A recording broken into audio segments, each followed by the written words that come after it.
Ethan opened his eyes to a ceiling that seemed to be made of liquid silver. For several seconds, he simply stared upward, trying to understand whether he was awake or still trapped inside the nightmare of flashing stars and collapsing space corridors that had swallowed his cargo ship. The ceiling rippled softly, thin streams of blue light moved beneath its metallic surface, like glowing rivers. Well, Ethan muttered, either I'm dead or someone spent way too much money decorating prison. A soft mechanical sound answered him. He sat up immediately.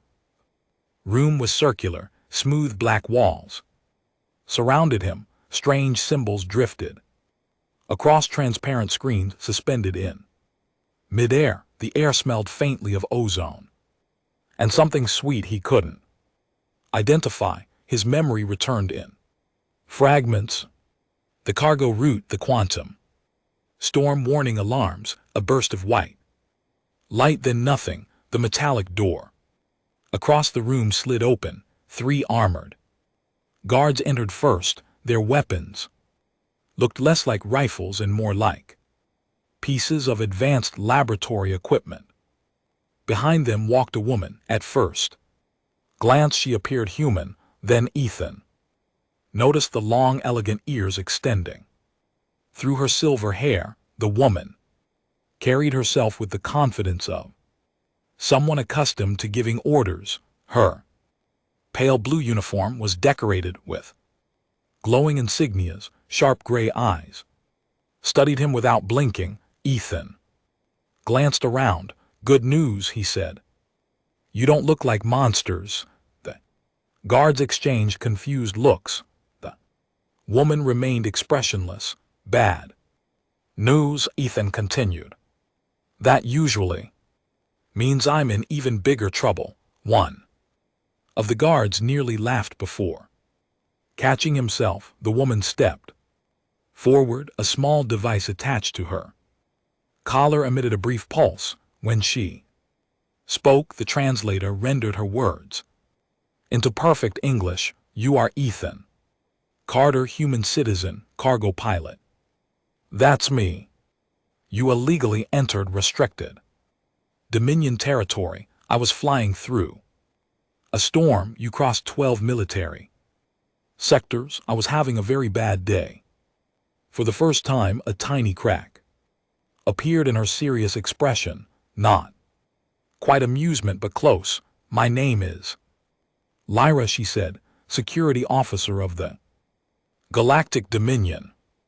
Nice to meet you. Do all your guests wake up surrounded by armed guards? You are not a guest. Ah, Ethan nodded. Prisoner package, got it.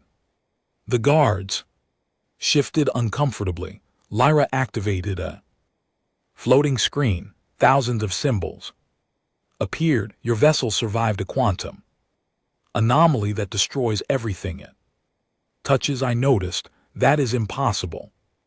So I've been hearing that a lot lately. Lyra stared at him for several seconds, almost as if she were trying to determine whether he was brave or simply foolish, perhaps both. Without warning, another door opened. 2 scientists entered carrying a metallic case. The moment Ethan saw their expressions, he knew he wasn't about to receive a gift. One scientist carefully opened the case. Inside rested a pair of dark metallic restraints. They seemed ordinary, yet every guard in the room immediately became serious. Even Lyra's posture changed. What are those? Ethan asked.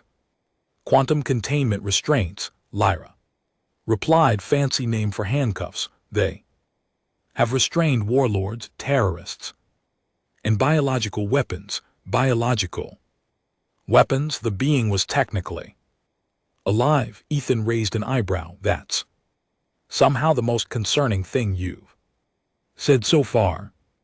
One scientist stepped forward nervously. These restraints have never failed. Congratulations. They are considered unbreakable. Ethan sighed dramatically. Every civilization invents handcuffs. The scientist looked offended. Lyra motioned toward him. Place your hands forward. Ethan considered resisting. There seemed little point. Slowly he extended his wrist. The restraints locked into place with a brilliant flash of blue energy. For an instant, strange vibrations traveled through his arms. The handcuffs hummed softly.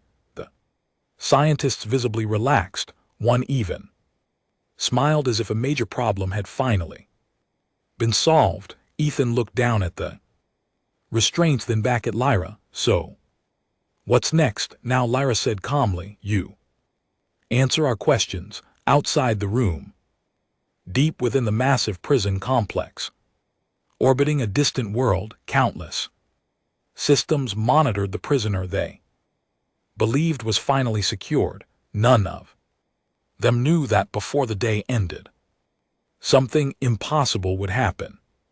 Something that would shake the entire Dominion. The interrogation chamber was much larger than Ethan had expected. Its curved walls shimmered with streams of moving data. Transparent displays floated through the air like silent ghosts, continuously updating information gathered from every corner of the prison station. Ethan sat alone. At the center of the room, the dark quantum handcuffs remained locked around his wrists. At least that was what everyone believed. 3 scientists stood behind a protective energy barrier, while Lyra observed from a nearby console. Nobody seemed comfortable. That fact amused Ethan. He was the prisoner, yet everyone else looked nervous. Hovering scanner descended from the ceiling. Blue light swept across his body. Numbers immediately appeared on dozens of screens. One scientist frowned. Another scientist frowned harder. A third scientist looked as though he wanted to resign and move to a quiet planet. Something wrong? Ethan asked. Nearest scientist adjusted his visor. The readings make no sense. I've been told that before. The energy levels are fluctuating. I drank too much coffee before the storm. Coffee does not produce quantum resonance. You've clearly never tasted Earth coffee. One of the younger guards laughed. Lyra shot him a look. The laughter vanished. Instantly, the scanner continued examining Ethan for several minutes. Nobody spoke. Then one of the floating displays suddenly flashed red. Warning symbols filled the room. Scientists rushed toward their stations. What happened? Lyra asked. We're detecting an unknown energy field. One scientist replied. Source? The scientist swallowed. The prisoner. Several pairs of eyes immediately turned toward Ethan. Ethan blinked. Don't look at me. I didn't bring any energy fields with me. The warning symbols intensified. The quantum handcuffs began emitting a low hum. At first it was barely noticeable. Then the sound grew louder. The metal around Ethan's wrists started glowing. Lyra immediately stepped forward. Do not move. I wasn't planning to. Remain completely still. That's usually how Sitnium work. The humming increased. Even the walls of the chamber seemed to vibrate. Scientists exchanged alarmed looks. One activated a recording drone. Another began transmitting emergency reports. The handcuffs glowed brighter. White energy spread across their surface like cracks forming in ice. For the first time, concern appeared on Lyra's face. Impossible, one scientist whispered. The restraints suddenly tightened. Ethan winced. Okay, the metal squeezed harder. That's actually getting uncomfortable. Do not interfere, another scientist said. I'm not interfering. They're interfering with me. The pressure increased again. Something strange stirred beneath Ethan's skin. Warm sensation, familiar somehow, as if it had always existed deep inside him. Sleeping, waiting, the feeling rapidly spread through his arms, the rooms. Lights flickered, several monitors shut down completely. A loud alarm echoed through the chamber. Lyra took a step closer. Ethan, what's happening? I was hoping you knew. The warmth intensified. Instinctively, Ethan clenched his fists. A sharp cracking sound echoed through the room. Everyone froze. The glowing restraints suddenly split apart. For a second nobody moved. Nobody breathed. Half of one handcuff fell onto the floor, then the other half followed. Clang, clang. The sound seemed impossibly loud. Ethan stared at his now free wrists. The scientist stared at the broken restraints. The guards stared at the scientists. Even the station's artificial intelligence appeared confused. One display simply showed an error symbol. The silence lasted nearly 10 seconds. Finally, Ethan raised one hand. Good news. Nobody responded. The uncomfortable part is over. Shopper. Still nobody moved. A scientist slowly approached the shattered restraints. His hands were shaking. He scanned the fragments 3 separate times, then a fourth. His face became pale. There. Destroyed. Another scientist grabbed the scanner. That's impossible. No, these restraints survived antimatter detonations. I know. They held a Karen war beast. I know. Ethan leaned back in his chair. Have you considered making stronger handcuffs? Clear's throat. Nobody laughed. That somehow made the situation funnier. Lyra stepped toward the broken restraints. Her gray eyes moved from the fragments to Ethan. For the first time since meeting her, she looked genuinely shocked. Escaping these is impossible. Ethan glanced at the pieces lying on the floor, then at his wrists, then back at her. I wasn't escaping. The entire room remained silent. I was just sitting here. Far above the prison station, emergency signals were already racing through the Dominion communication network because somewhere within ancient classified archives hidden beneath centuries of secrets, there were records describing exactly one thing capable of destroying quantum restraints by hand, and according to every historical source in existence, that thing had vanished. Thousands of years ago, the prison station had not experienced a security alert of this magnitude in nearly 2 centuries. Red warning lights rotated through corridors lined with polished metal walls. Security drones hovered above intersections. Entire sectors had been sealed. Additional warships arrived outside the station and took positions around the orbital facility.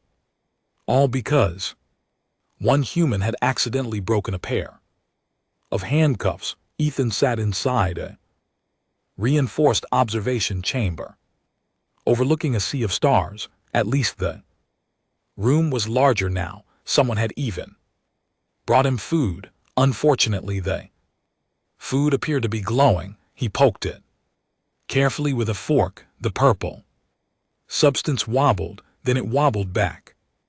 I don't trust it. A nearby guard looked confused. The nutrient cube is perfectly safe. It moved. It is reacting to temperature. It looked at me. The guard stared at the cube. The cube stared at nobody.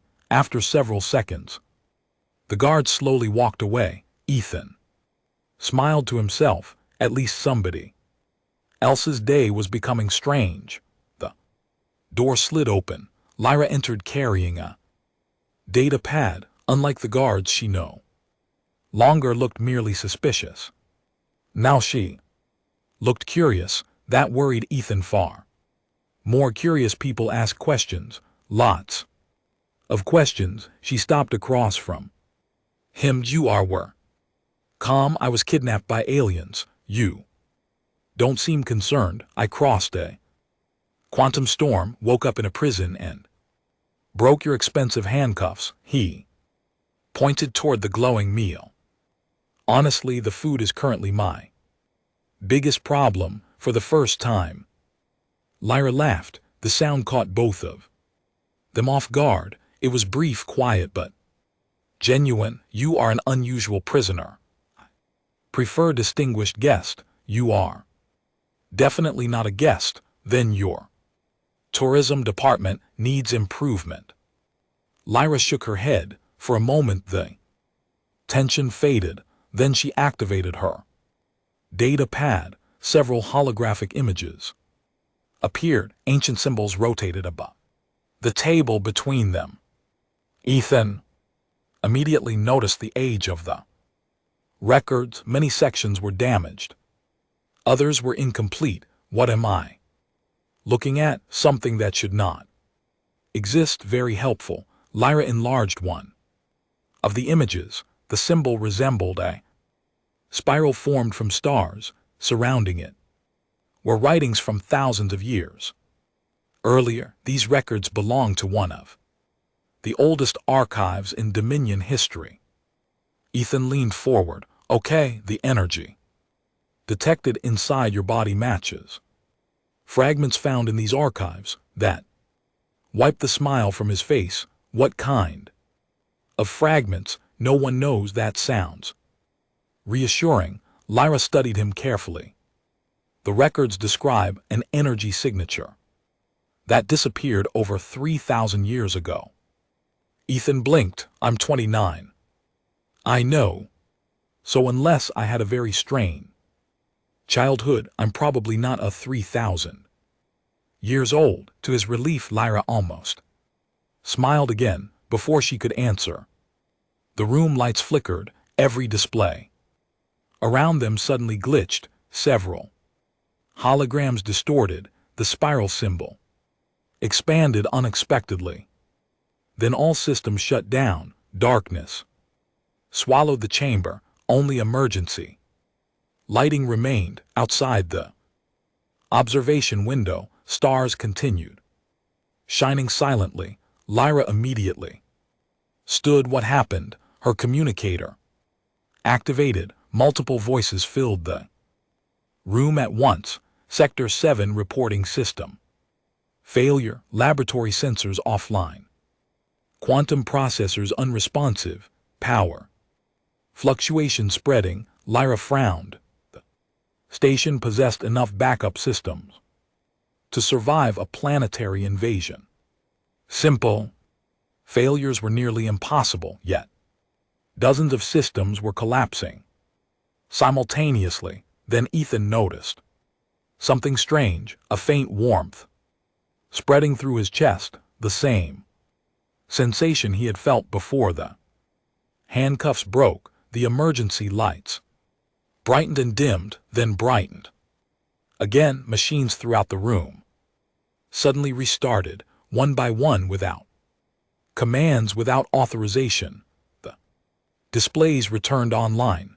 The holographic spiral reappeared. Several scientists contacted Lyra immediately. Their voices sounded panicked. We traced the disruption source. A pause followed, then came the answer.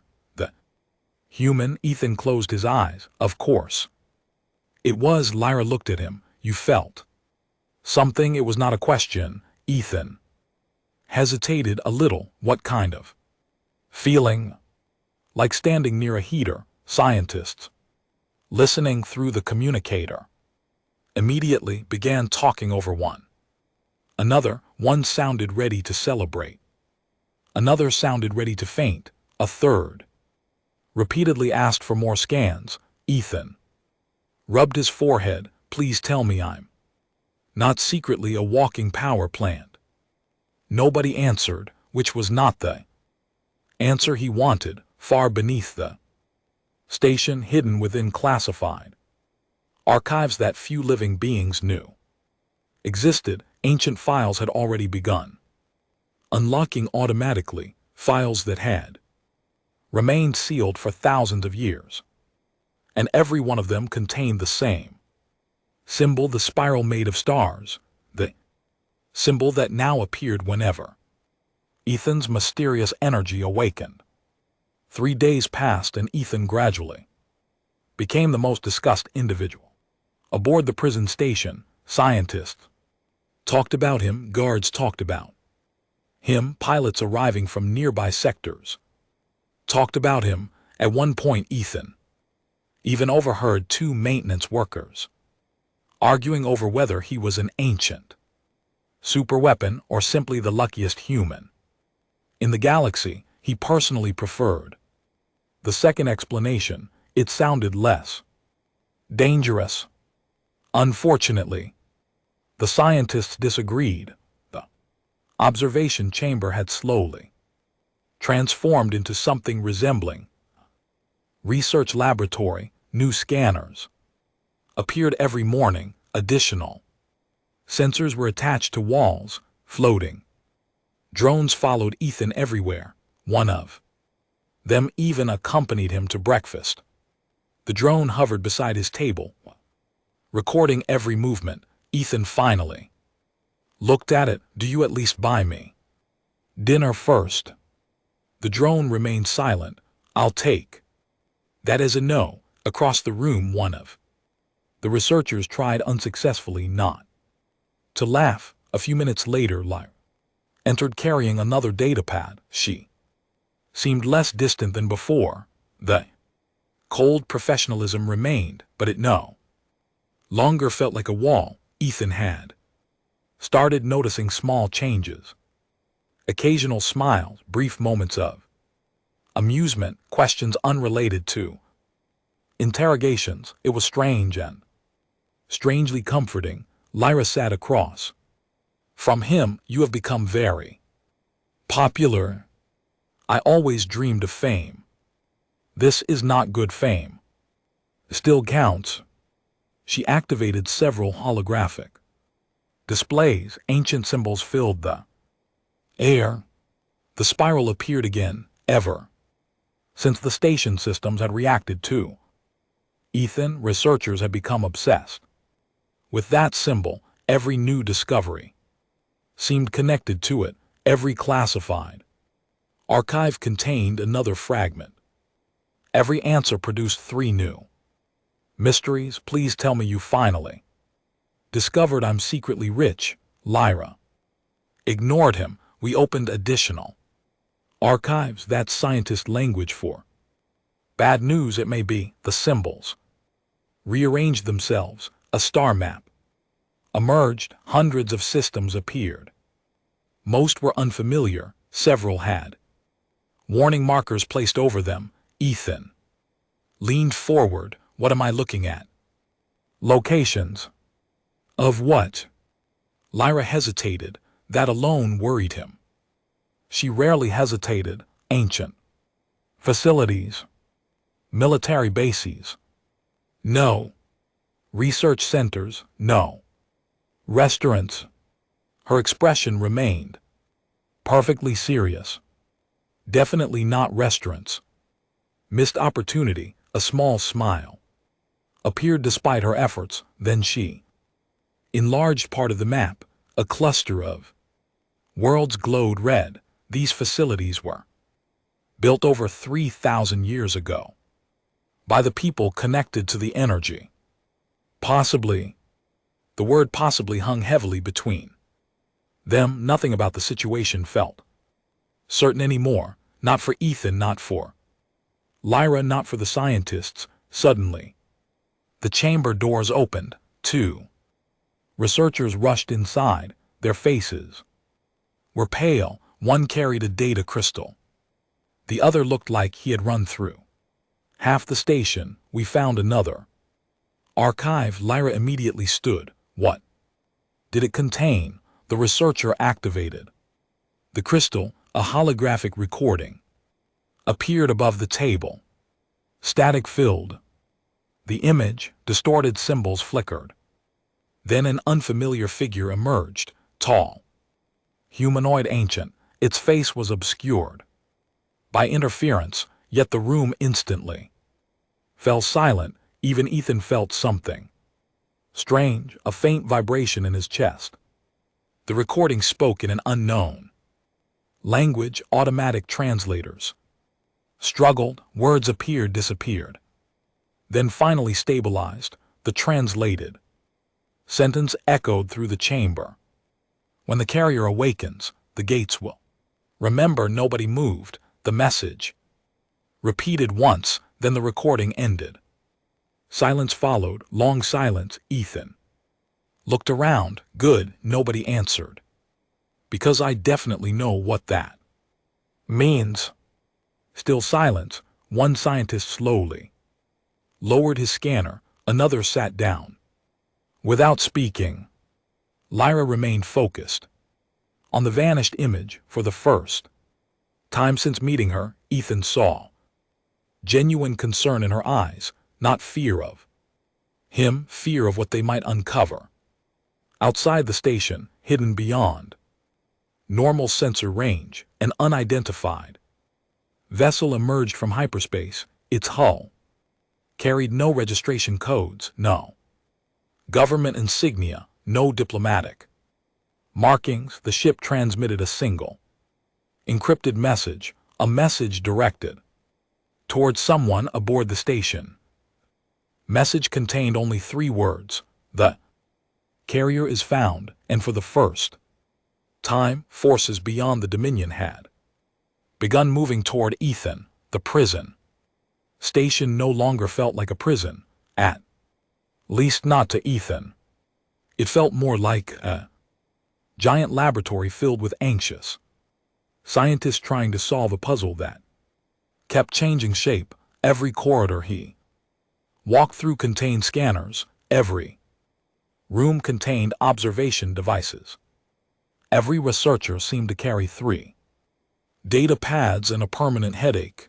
The only person who appeared to be handling the situation reasonably well was Lyra, which was impressive considering half the station had become obsessed with Ethan. The other half was terrified of him. Ethan personally found both reactions equally strange. He was eating breakfast in a secure lounge when Lyra arrived. A floating tray carried his meal. The purple nutrient cubes had finally disappeared. In their place sat something resembling pancakes.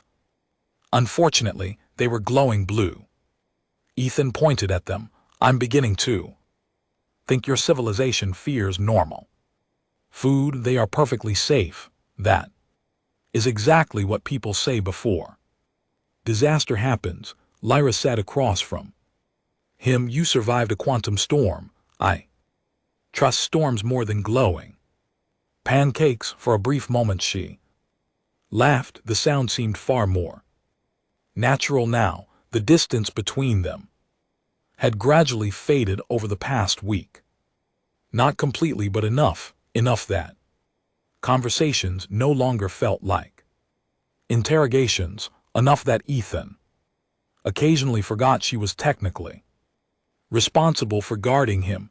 A sudden alert interrupted the moment. Every display inside the lounge flashed red. The station's artificial intelligence immediately activated. Priority security. Warning. The calm synthetic voice somehow made the announcement more alarming. Unidentified vessel detected. Lyra's expression changed instantly. The officer returned. The friend vanished.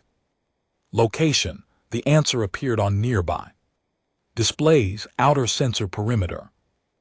Holographic image materialized above the table. The vessel looked strange, small, dark, almost invisible against space itself. No identification codes. The computer continued. No registered Communications. Ethan watched the image.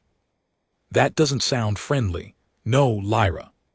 Stood it isn't. Within minutes the station shifted into security mode. Blast doors sealed, defense platforms activated, fighter squadrons launched. From docking bays, through observation windows, Ethan watched dozens of warships reposition around the station. The response seemed excessive until he noticed the expressions of the officers. Nobody looked surprised, they looked worried, deeply worried. Hours later, Ethan found himself inside a research chamber alongside Lyra and several senior scientists. The unidentified vessel remained outside sensor range, watching, waiting, doing nothing, which somehow made it worse. One scientist activated another ancient archive. More symbols filled the room. The familiar spiral appeared again, this time. Additional information accompanied it. Thousands of lines of translated text scrolled across a massive display. Researchers immediately began analyzing the data. Several minutes passed, then one scientist froze, his eyes widened. "What is it?" Lyra asked.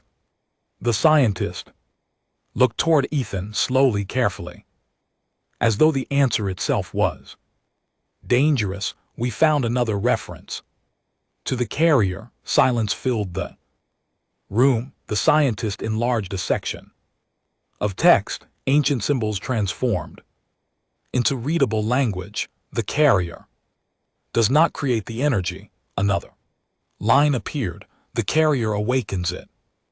Nobody spoke. Ethan stared at the translation. Something about those words felt important and unsettling. "What energy?" he asked. "We don't know," another scientist admitted, helpful. "These records are incomplete." Of course they are. The lead scientist continued reading, then suddenly stopped. His face lost all color. "What now?" Ethan asked. The scientist swallowed. "The next line is damaged. Naturally. But part of it survived." The display zoomed closer. Broken symbols became visible. Only a few translated words remained, enough to form a sentence. Fragment. "When the carrier awakens, the missing section flickered." Then another phrase appeared. "The ancient gates. More damage. More missing words." Finally the last surviving fragment emerged. "Must never open." Nobody laughed. Nobody moved. Even Ethan stopped joking. For the first time, the mystery surrounding him felt larger than curiosity, larger than science, larger than politics. Somewhere thousands of years ago, someone had left a warning, and warnings were rarely written for no reason. Then the room lights flickered once, twice, three times. The familiar warmth spread through Ethan's chest. Every display immediately reacted. The spiral symbol expanded across every screen. Simultaneously, scientists rushed toward their stations. Alarms erupted. Sensor systems activated without commands. Outside the station, the unidentified vessel suddenly transmitted a signal. The message arrived through every communication channel at once. Only 6 words appeared. "We have found the carrier," and immediately afterward 3 more unidentified ships emerged from hyperspace. The station entered full lockdown less than a minute after the mysterious transmission arrived. Throughout the massive orbital complex, blast doors sealed with heavy metallic echoes. Security drones filled the corridors. Defense cannons rotated toward space. Outside, 4 unidentified ships maintained their positions beyond the station's primary weapons range. They did not attack. They did not retreat. They simply waited. That worried everyone far more than an Immediate assault. Ethan stood beside. Panoramic observation, window overlooking. The stars, the blackness beyond seemed peaceful, almost innocent, yet somewhere inside that darkness unknown forces were watching him. It was a strange feeling. He didn't like it. Good news, he said. Lyra glanced at him. What good news if mysterious enemies are hunting me across the galaxy? At least I'm finally important, she sighed. You should be more concerned. I am concerned. You don't sound concerned. I hide fear behind jokes. Lyra stared at him. Really? No. For a second she looked ready to walk away. Then she laughed despite herself. Tension eased slightly, only slightly. Behind them, scientists hurried through the command center carrying reports and data crystals. The station had become the center of a growing mystery, and every new answer seemed to create larger questions. A senior researcher approached them. His expression suggested he had not slept in days. We recovered additional data from the archives. Lyra immediately focused. What did you find? The scientist activated a holographic display. Ancient symbols appeared above the table. The familiar spiral dominated the center, but now something else surrounded it. Dozens of interconnected circles, star systems, routes, locations. Ethan immediately noticed one detail. Several points were glowing. They're active, the scientist said quietly. What is active? Ethan asked. We don't know. That's becoming a theme around here. The scientist ignored the comment. These locations correspond to ancient structures, facilities. Lyra asked. Possibly. The scientist enlarged one of the symbols. Images emerged. Ruined towers, massive underground chambers, machines larger than cities. Ethan stared. Whoever built them possessed technology far beyond anything he had seen. Even the Dominion seemed primitive by comparison. Then another image appeared. The room immediately fell silent. The structure resembled an enormous gate, a circular construction floating in space, thousands of kilometers wide, ancient, dark, waiting. Ethan felt a chill. For reasons he couldn't explain, the image felt familiar, not visually, emotionally, like a forgotten memory. The sensation lasted only a moment, then vanished. That's one of the gates, Lyra asked. The scientist nodded. We believe so, and the archives warn against opening them. Correct. Ethan folded his arms. Can someone explain why every ancient civilization leaves giant, mysterious doors lying around? Nobody answered. Seriously, still silence. I feel like that's poor planning. A nearby researcher actually laughed. The sound spread through the room. For a brief moment, exhausted scientists remembered how to smile. Then alarms interrupted. Again, every display flashed. Communications officer rushed into the chamber. Incoming transmission. Lyra frowned. Source: the unidentified ships. The room immediately quieted. Transmission appeared above the central table. Static flickered. A figure emerged, tall, humanoid, covered in dark armor. Its face remained hidden behind a distorted field. The voice that followed sounded calm, almost polite, which somehow made it worse. We do not seek conflict. Nobody responded. The figure continued. We seek the carrier. Ethan immediately knew they meant him. The figure slowly turned its concealed face toward the camera, toward him. We have searched for thousands of years. The room became completely silent. Scientists stopped breathing. Officers stopped moving. Even Lyra remained perfectly still. The figure spoke again. The gates are awakening, the spiral symbol suddenly appeared behind it, identical to the one from the archives. The carrier must come with us, Lyra. Stepped forward, identify yourself. No. Answer. Instead, the armored figure said. Something unexpected, something that froze everyone in place. The Dominion archives tell only half the truth. A pause followed, then came the final sentence. The gates were not built to keep something out. The room felt colder. Ethan's chest tightened. Even before the figure continued, he knew he wouldn't like the answer. They were built to keep something in. Transmission ended, gone just like that. Silence remained behind, heavy silence, the kind that changed everything. Nobody spoke for several seconds. Then Ethan looked around the room, so everyone turned toward him.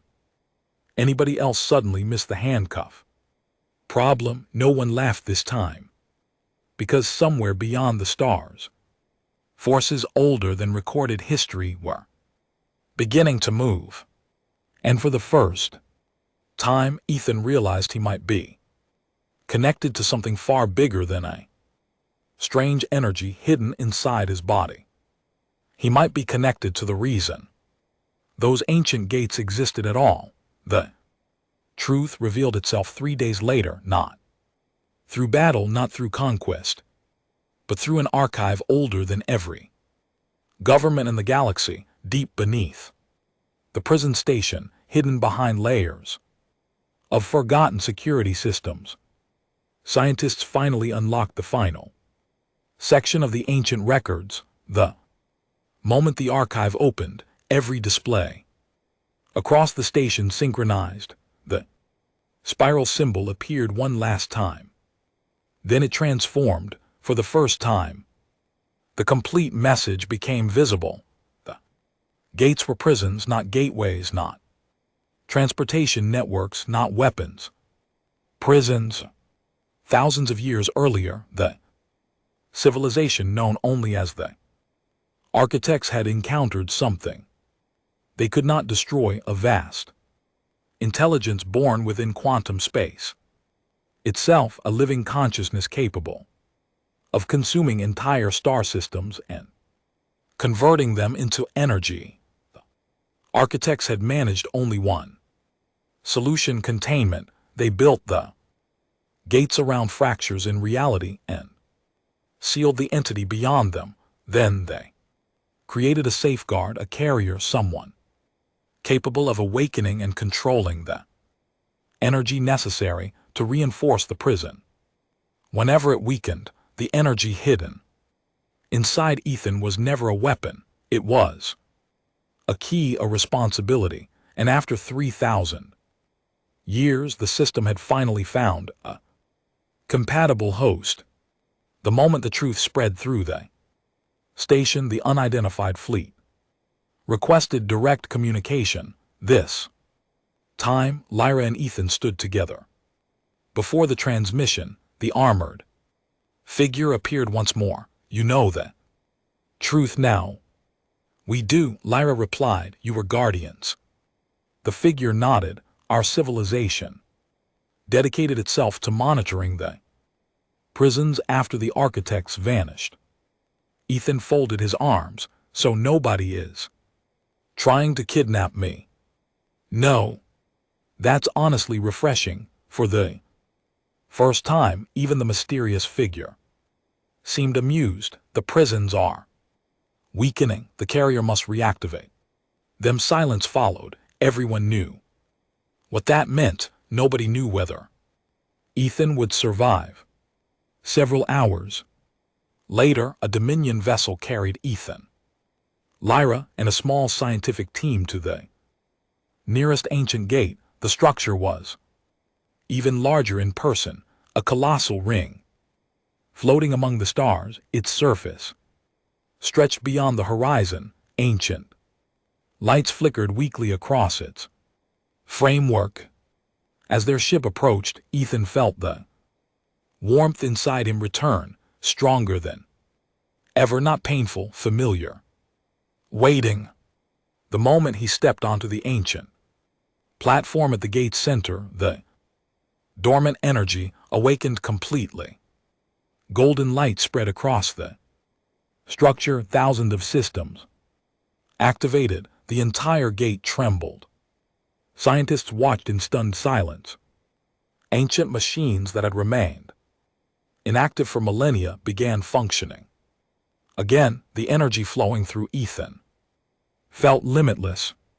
For a brief moment he understood why others feared power. It would have been easy to control, easy to dominate, easy to become something different, but during his time aboard the station, Ethan had changed. The frightened cargo pilot who woke inside a prison cell was gone. He had learned that strength meant responsibility, not control, not fame, responsibility. The gate responded to that choice.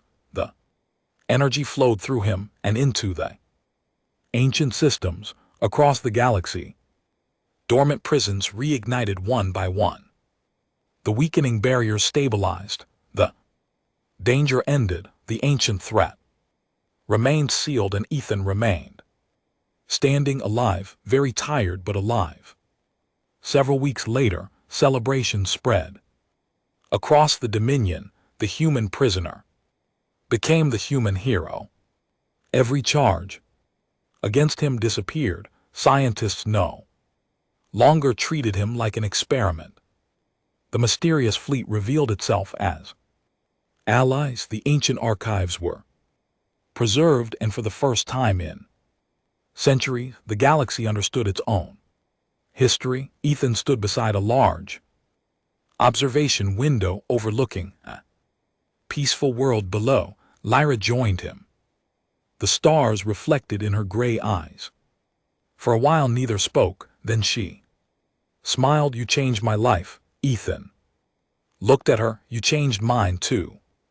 She hesitated. "If I had not placed those restraints on you, you would have saved a lot of money." She laughed, a real laugh, the kind he had spent months trying to earn. "Do you know," she said softly, "the moment you broke those handcuffs, I thought you were the most dangerous person in the galaxy. And now," Lyra's long ears twitched slightly as she smiled, "now I think you're the strangest." "That's fair." Outside, countless stars filled the darkness. No alarms, no mysteries, no prison cells. Only possibilities. Ethan looked toward the galaxy he had nearly saved by accident. "Just promise me one thing." Lyra raised an eyebrow. "What? If anyone arrests me again?" He knew the answer. "Yes, use stronger handcuffs." Their laughter echoed softly through the observation deck as the stars carried them toward whatever future waited beyond the horizon.